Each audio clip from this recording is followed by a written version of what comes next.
You ever find yourself in a room full of people smiling, clinking glasses, laughing over shrimp cocktails, and string quartet covers of pop songs, and still feel completely alone?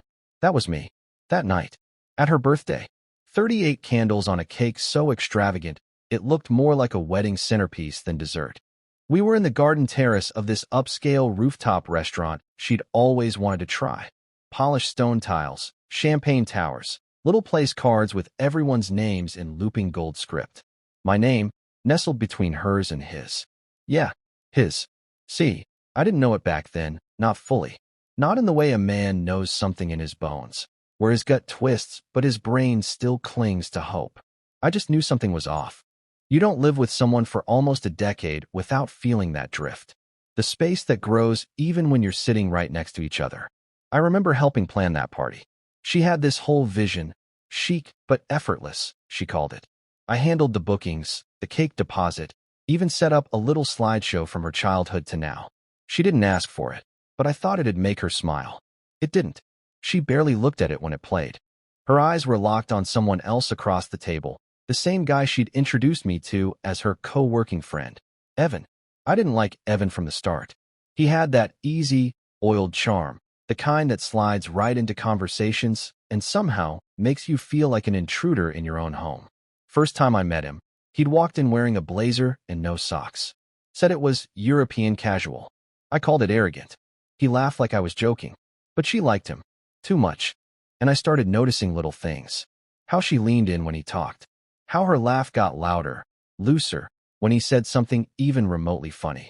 How her hand grazed his arm a second too long during that wine tasting we hosted a few months back. Still, I kept pushing those thoughts down. That's what you do, right? You tell yourself you're overthinking. You focus on the good. You pretend. But pretending doesn't last forever. So there we were. Music floating through the air, strings tugging on a Lana Del Rey cover. She stood near the center, glowing in that green silk dress I bought her for our anniversary, 5th year, I think. I remember how her eyes lit up when she first tried it on. This time, they were lit up for other reasons. She tapped her glass with a spoon. Gently. Got everyone's attention. I just want to say thank you, she began, smiling wide. To all of you for being here. It means the world. Especially Evan. Heads turned.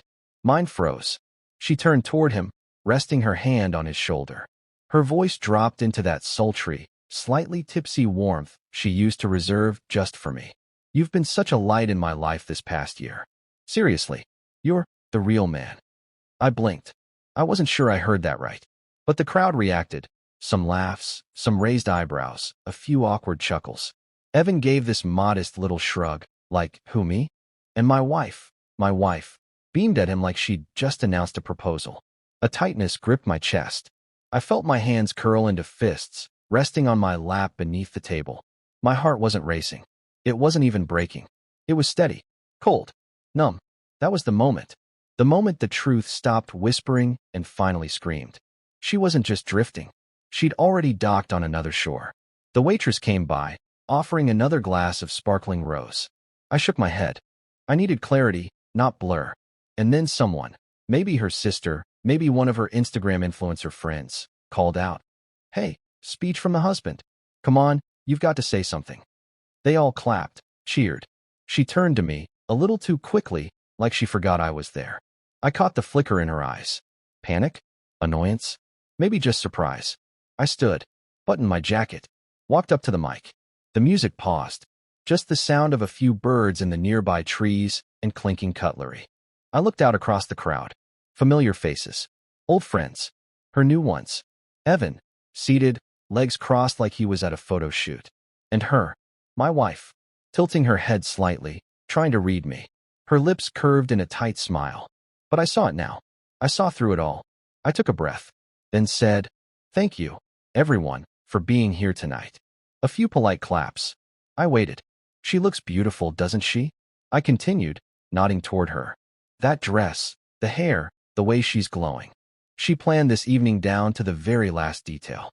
She nodded, eyes cautious now. And it's only fitting, I said slowly, that on her birthday, we acknowledge the people who've made this past year unforgettable. I turned to Evan. So thank you, Evan. Really, thank you for stepping in. for keeping her company on those late nights when she said she was at yoga, for texting her good morning before I even opened my eyes, for being, as she just said, the real man. Silence. It dropped like a bomb. No claps now. Just eyes. All on me. I smiled. And honestly, I mean it. Because looking back now, I realize you didn't steal anything from me. You didn't break what we had. You just helped me see what I refused to. I turned back to the crowd. So thank you, Evan, I said again, quieter now, for taking my problems away. And that's when the room truly froze. No glasses clinking. No laughter. Just that heavy, perfect hush. No one moved. I mean it, no one. Not even the servers weaving through the tables with trays of hors d'oeuvres. Not even the friend with the ever-ready phone camera, who up until 5 seconds ago was recording every moment like she was documenting a royal wedding. Just stillness. Staring. My wife, Jenna, blinked. Once. Her mouth opened like she was going to laugh it off, but no sound came. She tried to steady her champagne glass, but her hand shook slightly. That was the first crack. Evan looked like a man who'd just walked into the wrong room. His smirk collapsed into a hard swallow. That little glint in his eye? Gone. He shifted in his chair, adjusting the lapel of his blazer like it could shield him from the embarrassment bleeding through every face at the table. I stepped down from the mic. No dramatic flourish. No drop the mic moment. Just quiet footsteps back to my seat, past a few guests who gave me that wide-eyed, slight nod look people reserve for unexpected bravery. Or maybe tragedy. Jenna didn't say anything. Not right away. She just stared at me like she was waiting for the punchline. I didn't give her one. Instead, I picked up my water glass and took a slow sip. That was when her friend Melanie leaned over and whispered something. Probably some attempt to smooth things over, as if that was possible now. And still, no one spoke. That's when Jenna stood up. Okay, she said, smiling wide, voice too bright. I think we've had a bit too much wine tonight. She laughed. A few people chuckled nervously, grateful for something to follow. Let's not let my husband's attempt at humor ruin the vibe, yeah? She clinked her glass again. Here's to 38, and all the messy, beautiful, confusing years behind us, and ahead of us. It was a salvage job, and to her credit, some of them played along. A few lifted their glasses. Some smiled. But the energy? It was gone. Something in the air had shifted, and you could feel it like static before a storm. I didn't raise my glass. I just watched her. And she knew. After dessert, people started leaving earlier than expected. There were hugs, quick goodbyes, glances my way that ranged from sympathetic to stunned. One of her coworkers gave me a firm handshake and muttered, "Hell of a speech, man," before walking out. I stayed seated. Jenna busied herself collecting gifts, laughing a little too loudly with a few remaining friends. But the color had drained from her face. She wasn't glowing anymore. She was deflecting. The ride home was quiet. She didn't speak until we hit the freeway, headlights flashing across her face like ghosts. What the hell was that? I didn't answer immediately. I kept my eyes on the road. You embarrassed me in front of everyone, she said. You ambushed me. I glanced over.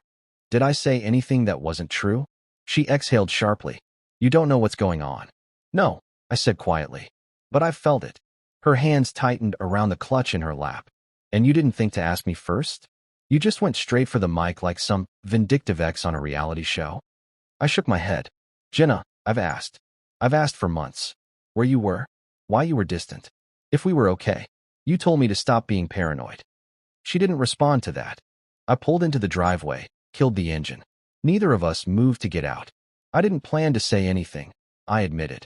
But when you called him the real man in front of me, I realized I've been holding in the truth so long, it was starting to rot. She stared out the window. You want the truth? She said finally, her voice lower now. Fine. I connected with Evan. Emotionally. Maybe more. You stopped seeing me a long time ago. All you cared about was work. Your meetings. Your damn laptop. I nodded slowly. And instead of telling me that, you found someone else to see you? Her jaw clenched. I didn't mean for it to happen. But it did. Silence again. She stepped out of the car and walked into the house without waiting. I sat there for a moment longer, listening to the tick of the cooling engine, feeling the weight of her admission settle into the space between who we were and who we'd become. That night, I slept in the guest room. Not because she asked me to, because I needed the distance. Needed a wall between the man I'd tried to be for her and the man who finally saw her clearly.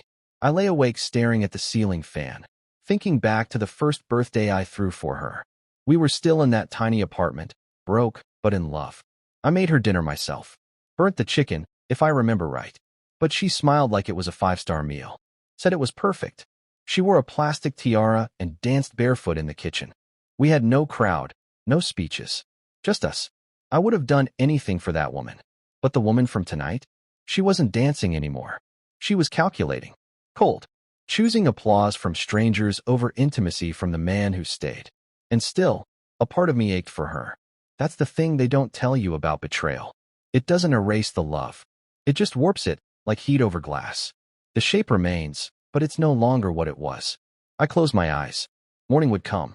And with it, choices. The sun came up soft and slow, leaking through the guest room blinds in narrow lines that painted the wall like prison bars. I stared at them for a long time before I moved. There's something about morning after a truth finally lands. It's not relief. It's not pain, either. It's just quiet, like your soul is catching its breath. I found her in the kitchen, already dressed. Not for work. For war, maybe. A steaming mug of coffee sat in front of her, untouched. She didn't look up when I walked in. Are we going to talk about last night? She asked, voice flat. I think we already did, I said. She turned then. Eyes sharper. Tired. I mean what happens next, she clarified. I pulled out a chair, but didn't sit. I've got a meeting with a lawyer this afternoon, I said, keeping my tone even. No paperwork yet. Just a conversation. She flinched, just slightly, but then nodded. So that's it. One speech and you're done? I let the silence stretch between us before answering. No, I wasn't done last night, but I think we've been done for a while. We just refused to say it out loud. Her eyes watered for half a second, but she blinked it away. She hated crying. Said it made her feel small. I never saw it that way, not once. I didn't mean to fall for him, she said, voice barely above a whisper. I didn't even know I was looking for something else. Until he made you feel seen. I finished for her. She nodded. I get it, I said. That surprised her. She looked up, brows slightly furrowed. I do, I continued. We lost each other somewhere between responsibilities and routines. I stopped checking in, you stopped reaching back. It doesn't excuse anything, but it explains some of it. She stared at me like I'd grown a second head. Maybe she expected anger. Maybe she wanted it. Something loud and dramatic so she could justify her guilt. I wasn't giving her that. I could have fought harder, I admitted. Tried to pull us back sooner. But you didn't want to be pulled. You wanted to be caught by someone else. She winced, looked down at her cup. You said he was the real man, I added, my voice quiet now. So let him be. A long beat passed. Then she whispered, I'm scared. I nodded. So am I. We told our families a week later. She took the brunt of the questions, especially from her side. Her mother called me, tried to plead our case. Every marriage has rough patches, she said. Isn't there anything left? I told her the truth. There's love, I said. But not the kind you build a life on. Not anymore. We separated everything with more grace than I thought possible. No screaming. No court battles. Just mutual surrender. We sold the house. Split what needed splitting. She moved in with a friend. I rented a small place across town, started sleeping through the night again. Funny what you notice when the chaos clears. The quiet no longer felt oppressive. It felt clean. A few months passed. I heard through mutuals that things with Evan fizzled fast. He wasn't built for the aftermath. Charming at parties, useless in silence. He left town. She didn't chase him. Sometimes I wonder if she regrets it, losing both of us. Or if she even fully understands what she gave up. But that's not my burden anymore. One day, almost a year later, I got an envelope in the mail. No return address. Just a simple card inside. Blank on the outside. Inside it read, Thank you for seeing me, even when I didn't deserve it. I hope you're okay. Jay. I sat with it for a long while. Didn't cry. Didn't write back. I just folded it closed and placed it in a drawer. Not to keep the wound open, but to remember that it healed. You know, people keep asking if I regret what I said at the party. If I take it back. But I don't. Not a word. Because sometimes the truth doesn't need to be shouted. It just needs to be heard. And that night, for the first time in years, I heard myself. I wasn't just the man behind the camera, behind the plans, behind the life we built. I was the one holding the mic. And I finally used it. Not to hurt. Not to humiliate. but to reclaim what she took for granted, me. And in the silence that followed, I found something I never expected: peace.